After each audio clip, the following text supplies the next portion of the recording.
नमस्कार, मैं हूं अमित सिंह और आप देख रहे हैं फर्स्ट बिहार झारखंड। देखिए, तेजस्वी यादव ने सरकार को घेरने की पूरी तैयारी कर ली है और आज सदन में तेजस्वी और नीतीश आमने सामने होंगे। कई सारे सवाल तेजस्वी यादव ने पहले से ही तैयार कर ली है और अब कहा जा रहा है कि सत्र की जैसे ही शुरुआत होगी तो लगातार जो है सवालों की बौछार विपक्ष की तरफ से किए जाएंगे। इसका जवाब देना हो सकता है कि सरकार के पास थोड़ी मुश्किल हो, क्योंकि देखिए तेजस्वी यादव ने बीते दिनों ही बड़ी तैयारी कर ली है। बड़ी बैठक भी की, महागठबंधन की बैठक हुई, आरजेडी की भी बैठक हुई और देखिए तमाम बैठकों में बड़ी तैयारी तेजस्वी यादव ने कर ली है और कहा जा रहा है कि अब कई सारे सवाल सरकार से किए जाएंगे और सरकार को घेरने की एक बड़ी तैयारी है। देखना दिलचस्प होगा कि नीतीश सरकार के तमाम मंत्री और विधायक किस तरीके से जवाब दे पाते हैं विपक्ष का, क्योंकि विपक्ष के पास सवालों के पुलिंदे हैं। तेजस्वी यादव ने अपने तमाम विधायकों को, एमएलसी को कह दिया है कि देखिए हर तरीके से सरकार को घेरना है, सवाल करिए, सवाल करने से डरिए मत, क्योंकि ये जनता के सवाल हैं। जनता की जो परेशानी है, जो अब तक परेशानी झेल रही थी जनता, और जो सरकार ने वादे किए जो काम नहीं कर पाए, और आज भी जमीनी स्तर पर जो काफी विसंगतियां हैं, जो त्रुटियां हैं, जो कमियां हैं और जो जनहित के मुद्दे हैं, वो तमाम मुद्दे आज सदन में रखने की कोशिश की जाएगी। और इसकी बड़ी प्लानिंग देखिए तेजस्वी यादव ने कर ली है। बैठकें लगातार हुई है, तमाम राजद के जितने भी बड़े कद के नेता थे, विधायक और जितने भी एमएलसी रहे, सबके साथ तेजस्वी यादव ने मीटिंग की। इसके अलावा महागठबंधन के साथियों के साथ भी मीटिंग की गई और मीटिंग में एक ही बातें केंद्र में रही और वो था कि नीतीश सरकार को सदन में घेरना है। और अब इसी बात की चर्चा देखिए हो रही है कि आखिर तेजस्वी यादव की प्लानिंग क्या है, और कहा जा रहा है कि देखिए कई ऐसे सवाल हैं जिसका जवाब देना हो सकता है कि मुश्किल हो सरकार को, क्योंकि कहा जा रहा है कि 2025 को लेकर के अब यहीं से जो है सुगबुगाहट तेज हो गई है और 2025 में होने वाले चुनाव को लेकर के तेजस्वी यादव ने एक बड़ी प्लानिंग कर ली है और उसी प्लानिंग का कहा जा रहा है कि उसकी शुरुआत सदन से होगी। जिस तरीके से कहा जा रहा है कि सदन में सरकार को घेरने की बात की जा रही है। आपको बता दें कि इससे पहले भी तेजस्वी यादव ने बिहार के अलग अलग जिले में देखिए वो कार्यकर्ता संवाद यात्रा कर रहे थे और वहां भी तेजस्वी यादव अपने संगठन के साथियों से बातचीत कर रहे थे और कोशिश की जा रही थी कि तमाम वो मुद्दे पर बातचीत हो, तमाम उस मसले पर बातचीत हो जिसको लेकर के सरकार ने वादे किए और जो जमीन पर जो काम नहीं दिख रहे थे उसको लेकर के तेजस्वी यादव ने काफी कुछ बातचीत की। अलग अलग जिले में जाकर के महिलाओं से उन्होंने बातचीत की, युवाओं से तेजस्वी यादव ने बातचीत की और कहा जा रहा है कि अब इन्हीं सब तमाम मुद्दों को लेकर के सदन में जो है सरकार से सवाल किया जाएगा।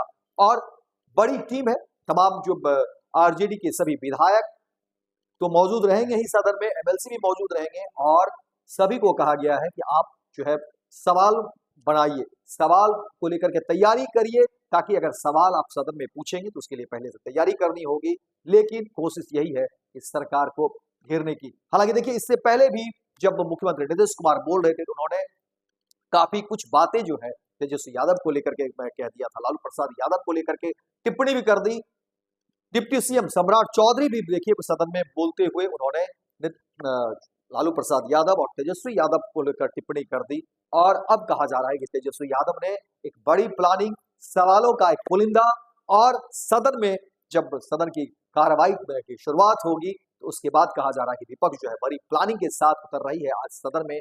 देखना दिलचस्प होगा आज सदन की कार्रवाई किस तरह से शुरुआत होती है और शुरुआत के बाद देखिए विपक्ष के पास एक बड़ी तैयारी और सवालों के पुलिंदे हैं और किस तरीके से जो है सवाल रखे जाएंगे, सरकार से सवाल पूछे जाएंगे, क्योंकि कहा जा रहा है कि आज सरकार को हर मोर्चे पर घेरने की तैयारी है और हर मोर्चे पर सरकार से सवाल किया जाएगा। क्योंकि एक तरफ देखिए जब बजट पेश हुआ था तो विपक्ष ने बजट को किसी भी तरीके से फिट नहीं कहा और कहा कि ये बजट में कुछ है ही नहीं, पूरी तरह से फ्लॉप बताया और कहा कि देखिए जिस तरह से बिहार से पलायन कर रहे हैं युवा, रोजगार की तलाश में बिहार से बाहर जा रहे हैं, यहाँ पर इंडस्ट्री को लेकर अभी तक कोई बातें नहीं हुई।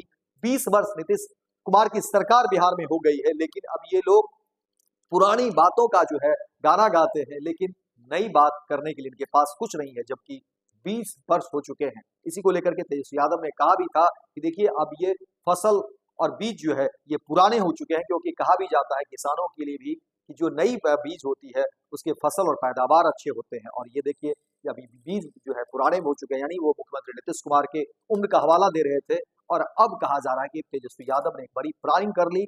सवालों के कई सारे पुलिंदे जो है वो रखे गए हैं, और अब सदन में पहुंचने की देखिए देरी है। जैसे ही सदन में तमाम जो विधायक है वो पहुंचेंगे, और उसके बाद देखना दिलचस्प होगा कि किस तरह से विपक्ष के द्वारा जो है सवाल के सहारे जो है सरकार को घेरने की कोशिश होगी। तो फिलहाल उस वक्त का इंतजार हम लोग भी करते हैं, और जो भी खबरें होगी सबसे पहले आपको फर्स्ट बिहार झारखंड पर दिखाएंगे। फिलहाल इस खबर में इतना ही, दीजिए इजाजत, लेकिन दिन भर की तमाम खबरों को देखने के लिए आप देखते रहिए first Bihar Jharkhand. World class surgery सेवाओं के लिए नेताजी सुभाष मेडिकल कॉलेज एवं हॉस्पिटल में न्यूरोलॉजी, आधुनिक माइक्रोस्कोप से विभिन्न तरह के ब्रेन एवं स्पाइन की सर्जरी, यूरोलॉजी, लेजर और लेप्रोस्कोपी जैसे अत्याधुनिक इक्विपमेंट से यूरोलॉजी से संबंधित सभी प्रकार के उपचार। NSMCH, Amhara, Bihta, Patna. Panorama group, जो सोचता है वो करता है। ये लो मुंह मीठा करो, आज मैंने अपना जॉब छोड़ दिया, अब हम पूर्णिया वापस जाएंगे। जॉब छोड़ दिया है? मतलब ये घर कैसे चलेगा? हम करेंगे क्या? और माँ बाबूजी क्या बोलेंगे? इसलिए मैं एक और मिठाई का डब्बा लाया। अपने बिजनेस के लिए लोन अप्रूव हो गया। अरे लोन अप्रूव हो गया वो तो ठीक है, लेकिन पूर्णिया में हम रहेंगे कहाँ? अपना घर भी तो नहीं है वहाँ। इसलिए तो एक और मिठाई का डब्बा अलग से लाया हूँ। हमने पूर्णिया में घर ले लिया है, पूर्णिया के ई होम्स पैनोरमा में। पूर्णिया में पैनोरमा ग्रुप लेकर आए हैं ई होम्स पैनोरमा, बड़ा घर, आलीशान जिंदगी और अत्याधुनिक सुविधाओं के संग। अरे अरे, अब क्यों मुंह मीठा करवा रही हो? क्योंकि हम घर वापसी जो कर रहे हैं। घर वापसी की खुशी पूर्णिया में ई होम्स पैनोरमा के संग। E homes panorama, luxurious lifestyle redefined.